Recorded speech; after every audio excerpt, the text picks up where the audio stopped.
Bismillahirrahmanirrahim. Assalamualaikum warahmatullahi wabarakatuh. Alhamdulillah, alhamdulillahirabbil alamin. Wassalatu wassalamu ala asyrafil anbiya'i wal mursalin wa ala alihi wa sahbihi ajma'in. Nama diberi Ahmad Adam Zulkifli. Saya kelas dari DSI Dobi. Kumpulan kami telah mendapat satu tugasan untuk membahaskan satu topik yang berkenaan dengan hak penjagaan anak-anak, iaitu hadanah. Dalam pembentangan saya pada kali ini, saya akan membentangkan yang berkenaan dengan pendahuluan, definisi dan akhir sekali adalah hukum. Pelaksanaan perintah hadanah merupakan satu tajuk yang membahaskan mengenai hak-hak penjagaan anak. Pembentangan ini akan menyentuh berkenaan dengan beberapa aspek yang penting yang bermula daripada pengertian, dalil-dalil, syarat-syarat yang berkaitan dan juga berkenaan dengan prosedur mahkamah. Hadanah adalah merupakan penjagaan dan pendidikan kanak-kanak yang kecil dalam semua hal kehidupan sehingga kanak-kanak tersebut mencapai umur yang tertentu. Kiranya sampai kanak-kanak itu sehingga mubaligh. Orang yang berhak menjaganya juga merupakan orang yang bertanggungjawab ke atas kanak-kanak tersebut, sama ada dari kaum kerabat atau mahramnya. Kiranya yang layak bertanggungjawab untuk menjaga kanak-kanak ini adalah sama ada dari kaum kerabat atau mahramnya. Penjagaan kanak-kanak ini melibatkan kaum kerabat atau mahram bagi kanak-kanak itu, akan tetapi ia bergantung dengan keputusan mahkamah. Dalam kes-kes hadanah, perintah hak jagaan akan diputuskan oleh mahkamah setelah berpuas hati dengan keterangan-keterangan yang telah diberikan.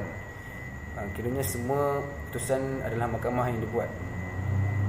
Dalam pembentangan kali ini, kami akan menjelaskan dengan lebih terperinci berkenaan dengan hadanah serta dari segi pelaksanaan perintah agar semua pendengar dapat memahami mengenainya dapat dicungkil dengan lebih mendalam. Pertama, definisi hadanah. Pengertian hadanah dari segi bahasa ialah di samping atau himpun, di samping, di sisi. Asal perkataan hadanah ini ialah hidnu, yang juga membawa maksud tepi atau sisi.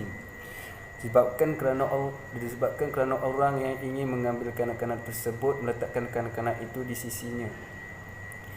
Ada juga yang mengatakan bahawa perkataan hadanah itu adalah berasal daripada perkataan Arab dari kata dasar al-hidnan yang bererti lambung atau rusuk, kerana setiap ibu yang mengandung atau mendukung anaknya akan meletakkan di bahagian rusuk.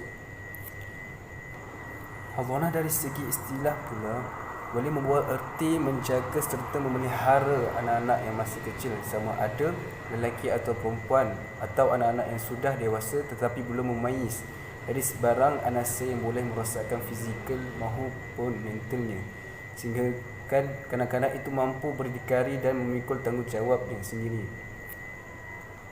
Menjaga dan mendidik kanak-kanak selepas umur memayis sehingga mubaligh tidak dinamakan hadanah, tetapi ialah kafalah. Kafalah berarti mencukupi nafkah. Pengertian hadanah juga bermaksud pemeliharaan kanak-kanak yang masih kecil, sama ada lelaki atau perempuan yang belum memayis sesudah berlaku perceraian antara kedua ibu bapa mereka. Sekiranya ibu bapa mereka sudah bercerai, ia dikira hadanah dalam hukum untuk penjagaan kanak-kanak. Akhir sekali, hadanah juga adalah hak mendidik anak-anak bagi orang yang mempunyai hak penjagaan. Penjagaan itu termasuk menjaga mereka yang mampu menguruskan diri sendiri bagi menjauhkan dari perkara-perkara yang baik, perkara-perkara yang buruk, kerana mereka tidak dapat membezakan baik atau buruk. Mereka dijaga dari segi makanan, tempat tidur dan kebersihannya. Dari segi hukum hadanah adalah penjagaan anak adalah wajib, oleh disebabkan konsep hadanah tidak sama dengan wilayah atau kewalian. Hadanah diperlakukan terhadap anak yang masih memerlukan pengasuhan seperti yang telah diterangkan saya tadi, sedangkan kewalian bermaksud satu penguasaan khusus dan penjagaan oleh si wali ke atas anak yang sudah melepasi peringkat tamis atau memayis sehingga umur baligh bagi anak lelaki dan sudah berkahwin bagi anak perempuan. Hadanah termasuk dalam kategori hifzan nafs, yang berarti menjaga jiwa yang telah diwajibkan oleh Allah Subhanahu Wa Taala. Jiwa anak wajib dijaga agar terhindar dari kemudaratan dan kebinasaan. Hukum ini bersifat pasti kerana mengabaikan penjagaan terhadap anak bererti membiarkan terdedah kepada bahaya. Hadhanah merupakan kewajipan. Dalam masa yang sama juga ia terkait dengan hak kaum kerabat anak. Hal ini kerana kaum kerabat anak mempunyai hak pengasuhan terhadap si anak. Hak untuk mengasuh bagi orang yang telah diwajibkan oleh Allah Subhanahu Wa Taala untuk melaksanakan hadhanah bersifat khusus bagi mereka yang benar-benar berhak dan layak. Pengasuhan anak ini tidak diberikan kepada mereka yang mengabaikan anak tersebut kerana perkara itu secara pasti akan mendedahkan anak kepada bahaya dalam kebinasaan. Tugas mengasuh anak tidak diberikan kepada anak-anak kecil ataupun mereka yang kurang waras akal fikirannya, atau bahasa Arab panggil maktuh. Merupakan satu perkara yang jelas bagaimana mungkin mereka mampu menjaga dan mengasuh anak-anak sedangkan mereka anak kecil dan orang yang kurang waras. Mereka memerlukan penjagaan. Begitu juga dengan pengasuhan anak tidak diserahkan kepada mereka yang sibuk dengan aktiviti-aktiviti yang lain menyebabkan mereka lalai dalam mengasuh anak. Orang-orang yang memiliki sifat-sifat buruk seperti fasik juga tidak diberikan hak untuk mengasuh anak. Sebabnya sifat-sifat buruk tersebut juga akan memberikan kesan yang buruk kepada anak yang diasuh sehingga menyebabkan kerosakan pada si anak. Pengasuhan anak turut tidak diserahkan kepada orang kafir kecuali anak yang masih memerlukan pengasuhan daripada ibunya yang masih kafir. Penjagaan itulah yang akan mencorakkan serta mewarnai kepribadian kanak-kanak itu setelah dewasa kelak. Ini ada hadis Rasulullah SAW yang bermaksud tiap bayi itu dilahirkan di dalam keadaan fitrah, maka kedua ibu bapanya lah yang menjadikannya seorang Yahudi, Nasrani ataupun Majusi. Hadis riwayat Muslim. Bayi ini diibaratkan seperti kain putih. Ibu bapa lah yang mampu mencorakkan atau mewarnainya, sama ada menjadi anak soleh yang soleha atau sebaliknya. Sedikit sebanyak yang saya mampu berikan kepada penjelasan atau pembentangkan saya tadi. Kalau ada salah silap saya mohon maaf ataupun tersasul sebab saya pun baru belajar. Pembentangkan seterusnya saya akan serahkan kepada kumpulan saya. Akhir kata daripada saya, yang baik itu datang daripada Allah, yang buruk itu datang daripada diri kita sendiri. Akhir kata, Assalamualaikum warahmatullahi wabarakatuh. Sekian, terima kasih. Assalamualaikum warahmatullahi wabarakatuh. Nama saya Syariah Al-Faiz bin Syarif Wadi dari kelas DSI 2B. Saya ingin menerangkan tentang hadhanah. Dalil-dalil yang mewajibkan hadhanah. Islam telah mewajibkan pemeliharaan ke atas kanak-kanak sehingga ia mampu berdikari. Oleh itu, pengasuh kanak-kanak yang masih kecil adalah wajib kerana pengabaian terhadap anak-anak bererti mendedahkan anak-anak tersebut kepada bahaya. Terdapat banyak dalil-dalil yang menunjukkan kepada kewajipan pengasuh anak ini sama ada dari Al-Quran, As-Sunnah, Sirah sahabat. Contoh hadis yang diriwayatkan daripada Rasulullah sallallahu alaihi wasallam bahawasanya telah datang seorang perempuan menemui Rasulullah dan bertanya, "Ya Rasulullah, ini adalah anakku. Perutku yang mengandungkannya, susuku yang memberi minumnya, pangkuanku lah yang memangkunya. Sesungguhnya bapaknya telah menceraikanku dan dia hendak merapasnya dariku." Rasulullah SAW bersabda, "Engkaulah yang berhak ke atas selagi mana engkau belum berkahwin." Hadis riwayat Ahmad dan Abu Daud. Dan tentang hadhanah ini juga terdapat dalam sirah para sahabat. Antaranya ialah kisah yang berlaku pada zaman Sayyidina Umar Al-Khattab. Dalam satu riwayat ada menceritakan bahawa Sayyidina Umar bin Al-Khattab telah menceraikan isterinya yang bernama Jamilah, seorang wanita Ansar, dan mereka meninggalkan seorang anak yang bernama Ashim. Mereka berebut tentang siapakah yang berhak untuk menjaga anak itu. Lalu mereka telah merujuk kepada Sayyidina Abu Bakar yang menjadi khalifah ketika itu. Sayyidina Abu Bakar memutuskan bahawa ibunya lebih berhak. Daripada dalil-dalil ini, dapatlah difahami bahawa hadonah adalah satu kewajipan kepada ibu bapa atau penjaga. Pengabaian terhadap hadonah adalah satu penghinaan terhadap kanak-kanak. Penjaga yang lebih berhak menjaga anak. Bagi pasangan suami isteri yang telah bercerai dalam keadaan anak mereka sama ada lelaki ataupun perempuan masih kecil dan belum mencapai usia mumayyiz, maka dalam keadaan ini ibu adalah lebih berhak menjaganya. Alasan yang munasabah berkenaan dengan kenyataan ini ialah nombor 1, seorang ibu mempunyai tahap kasih sayang serta kesabaran yang tinggi berbanding dengan orang lain, walaupun si ibu terpaksa menanggung beban untuk menjaga dan mendidik anak itu. Yang kedua, berlainan dari seorang ibu lebih lembut ketika menjaga dan mendidik anaknya. Ibu juga mampu untuk memberi kasih sayang yang lebih seperti mana yang diperlukan oleh bayi tersebut. Jika diikutkan kepada terbitnya hak penjagaan selepas ibu ialah keluarga sebelah ibunya, dan kemungkinan barulah berpindah kepada keluarga sebelah bapa. Pertukaran hak penjagaan ibu kepada orang lain adalah disebabkan kerana si ibu tidak dapat lagi memenuhi syarat-syarat hadonah atau telah meninggal dunia. Syarat-syarat hadhinah. Walaupun telah jelas bahawa tanggungjawab menjaga dan mengasuh anak kecil menjadi tugas ibu, namun dia harus memenuhi kriteria-kriteria tertentu yang telah digariskan oleh fuqaha. Dengan ini, barulah mereka benar-benar layak untuk menjadi hadhinah. Imam Syafi'i telah menggariskan tujuan kriteria yang utama untuk menjadi hadhinah, antaranya ialah berakal. Orang yang gila tidak layak menjadi hadhinah kecuali gilanya amat sedikit. Yang kedua, merdeka. Perempuan yang masih hamba tidak layak menjadi hadhinah kerana hamba bertanggungjawab untuk sepenuhnya kepada tuannya. Yang ketiga, Islam. Orang kafir sama sekali tidak layak menjadi hadhinah kerana dikhawatiri akan merosakkan akidah anak tersebut. Yang keempat, baik akhlaknya. Orang yang buruk serta rosak akhlaknya tidak layak menjadi hadhinah.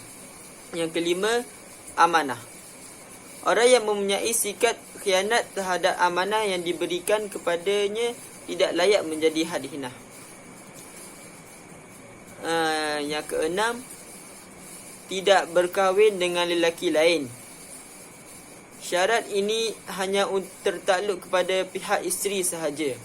Jika ibu itu berkahwin lain, maka hak penjagaan akan gugur. Pengecualian ini terbatal jika lelaki itu ada hubungan keluargaan dengan kanak-kanak tersebut. Sekian daripada saya. Assalamualaikum warahmatullahi wabarakatuh. Bismillahirrahmanirrahim. Assalamualaikum warahmatullahi wabarakatuh. Nama saya Muhammad Ridwan bin Matrawi. Saya dari kelas DSI 2B. Di mana hari ini saya akan membincangkan mengenai upah hadana, urutan hak penjagaan hadana, dan akhir sekali kesimpulan daripada tajuk kami ni ialah daripada tajuk kami ni, hadana. Yang pertama, upah hadana. Mengenai upah hadana ini, jika pengasuh merupakan isteri yang diceraikan dan mendapat nafkah semasa iddah, maka isteri tersebut tidak berhak untuk mendapat upah hadana. Ini kerana dua perkara tidak harus dikumpulkan dalam satu masa, iaitu upah dan nafkah. Ini terdapatlah dalam Al-Quran, iaitu pada surah Al-Baqarah ayat 233 yang bermaksud, dan ibu-ibu hendaklah menyusukan anak-anaknya selama 2 tahun genap, iaitu bagi yang ingin menyempurnakan penyusuan dan kewajipan bapa ialah memberi makan dan pakaian kepada ibu dengan cara makruf. Tidaklah dibebani seseorang melainkan menurut kemampuannya. Janganlah menjadikan seseorang ibu itu menderita kerana anaknya dan seorang ayah kerana anaknya, dan waris juga menanggung kewajipannya tersebut jika si bapa tiada. Apabila keduanya ingin menjaga sebelum 2 tahun dengan kerelaan keduanya dan permusyawaratan, maka tidak ada dosa atas kedua-duanya. Dan jika kamu ingin anakmu disusukan oleh orang lain, maka tidak ada dosa bagimu apabila kamu memberikan pembayaran menurut yang patut. Bertawakallah kamu kepada Allah, dan ketahuilah bahawa Allah Maha melihat apa yang kamu kerjakan. Maka dekat sini jelaslah tidak layak bagi seorang isteri itu untuk mendapat upah danah jika dia bercerai mati. Maka dia berhak mendapat upah danah kerana dia tidak mendapat nafkah sebagaimana dia bercerai hidup. Tapi kalau jika pengasuh itu selain ibu daripada anak itu, dia berhaklah untuk mendapat upah bagi pelbagai hikmatnya kepada anak itu. Contohnya macam mengasuh, susu, macam masa yang diberikan oleh orang yang menjaga anak tersebut. Contoh macam masa dia untuk anak tu lah. Tapi kalau macam untuk bayaran tapi untuk nafkah yang diberikan kepada akan itu ialah lain. Macam upah lain daripada upah dia dapat dengan untuk duit yang anak tu untuk masa macam contoh penjaga tu bagi dekat anak tu sebagai nafkah, itu lain, tidak boleh dicampur kecuali dengan kerelaan pengasuh. Itulah kalau dia nak asuh secara percuma. Bayaran hadanan ni dikira bermula dari hari mula bertugas tu lah. Bayaran ini dikira hutang jika tidak dibayar, dan ia tidak akan gugur kecuali dengan pembayarannya ataupun pengasuh itu menghalalkannya. Pihak yang bertanggungjawab membayar upah dana ialah pihak yang bertanggungjawab untuk menanggung nafkah kanak-kanak tersebutlah, kerana perbelanjaan upah dana dikira sebagai sebahagian nafkah dan ia merupakan satu perkara yang wajib ke atas bapa atau penjaganya.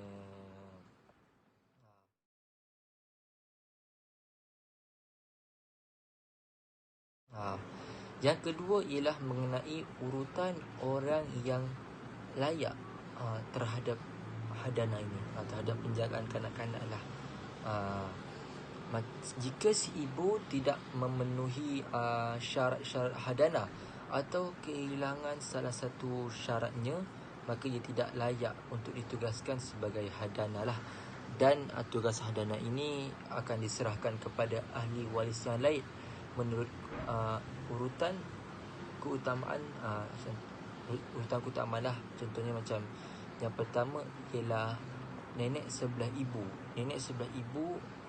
Sehinggalah sampai ke atas, maknanya ibu tu punya mak, sampailah ke atas. Yang kedua nenek sebelah bapa, maksudnya ayah budak tu punya mak budak tu sampailah ke atas.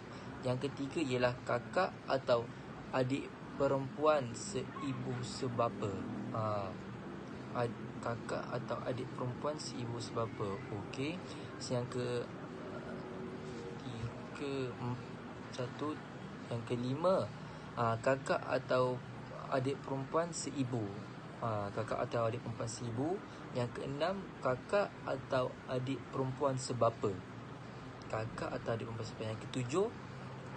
Yang ketujuh anak perempuan dari kakak atau adik perempuan seibu berapa. Maknanya anak perempuan daripada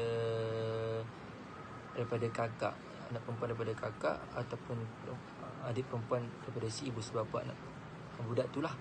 Yang ke-8 anak perempuan daripada kakak atau adik si ibu. Yang ke-9 anak perempuan dari kakak atau adik perempuan sebapa. Yang ke-10 mak saudara sebelah ibu, maknanya mak saudara lah sebelah ibu. Ataupun yang ke-11 mak saudara sebelah bapa, mak saudara sebelah bapa macam mak saudara belah bapa yang ke-12 waris lelaki yang boleh menjadi warisnya sebagai asabah atau isudari, asabah lah, waris lelaki yang menjadi warisnya. Contohnya macam waris lelaki lah, macam abang ke apa ke lelaki, dengan syarat penjagaan orang demikian tidak menjelaskan kebajikan kanak-kanak itulah. Maknanya kalau nak bagi tu kena pastikanlah kebajikan anak-anak tersebut terjaga. Urutan ni pentinglah untuk urutan harta ni pentinglah bagi menjaga anak-anak tersebut. Dan last sekali saya akan membacakan mengenai kesimpulan daripada hadanah ini. Macam jelaslah daripada itu semua bahawa penjagaan hadanah ini sangat penting, kerana tugas hadanah ini bukanlah satu tugas yang ringan, tapi ia memerlukan kita untuk memberikan sepenuh perhatian dan tanggungjawab. Ini kerana kriteria dan syarat yang ditetapkan oleh Islam bagi hadanah ini sangatlah untuk bagi menjaminlah keselamatan dan masa depan anak-anak tersebut, budak-budak tersebutlah, agar mereka tidak menjadi mangsa disebabkan penceraian di antara kedua ibu bapanya. InsyaAllah itu sahaja daripada tajuk hadanah ini. Sekian, terima kasih. Assalamualaikum warahmatullahi wabarakatuh.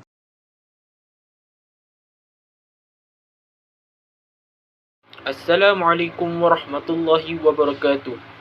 Nama saya Zainal Kamal Habibi bin Kamarul Zaman daripada kelas DSI 2A. Hari ini saya nak membentangkan tentang tamat tempoh hadanah.